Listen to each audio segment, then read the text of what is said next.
Hanggang ngayon di pa alam anong aking kapalaran. Naabante, aatras halos sawa nang lumaban sa kalabang. Di malaman paano nga ba lalabanan kung kalaban may sarili sa hinaharap ng laban. Lahat sinusubukan kahit na anong larangan, pero kapalaran may sadyang ibabalik ka lamang ng paikot-ikot na mundo. Buhay na sobrang gulo, tutok mo lang sarili mo sa gusto mong maging ano. Gusto ko pong maging ano, maging magiting na pulis o di kaya doktor guro, para lamang makaan sa kahirapan. Dahil hindi na ako makatiis, mag-aral daw mabuti ng pangarap ko ay makamit. At nung musmus pa lamang, wala pang nalalaman, at sa paaralan ay unti-unting may natutunan. Sumulat ng pangalan, bumasa at bumilang, hanggang sa nagkaroon na rin ng sarili kong gulang. Normal na lapis at papel, pang-aranilang bata. Sa blanco na papel ay magdikta daw ng malaya. Lagay mo kung anong gusto dahil lahat yan tama. Pag pinagsikapan mo siguradong matatamasa. Yan tinatatak sa utak natin mga Pilipino. Pag nakatapos naman ang buhay di pa sigurado.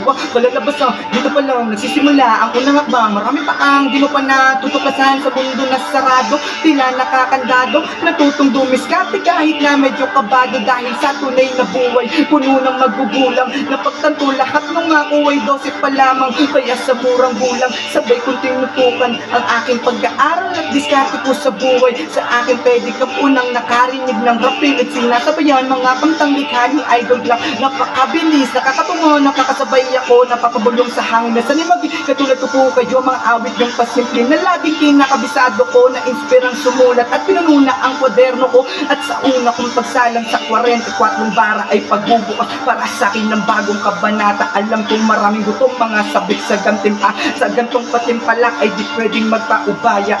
Ngayon mukhang alam ko na ano aking kapalaran. Dire-diretso na abante, di na to takot lumaban. Hinigitan ekspektasyon, wala nang dapat patunayan. Basag ng salaming, pinakamahirap kong kalaban. Let's go.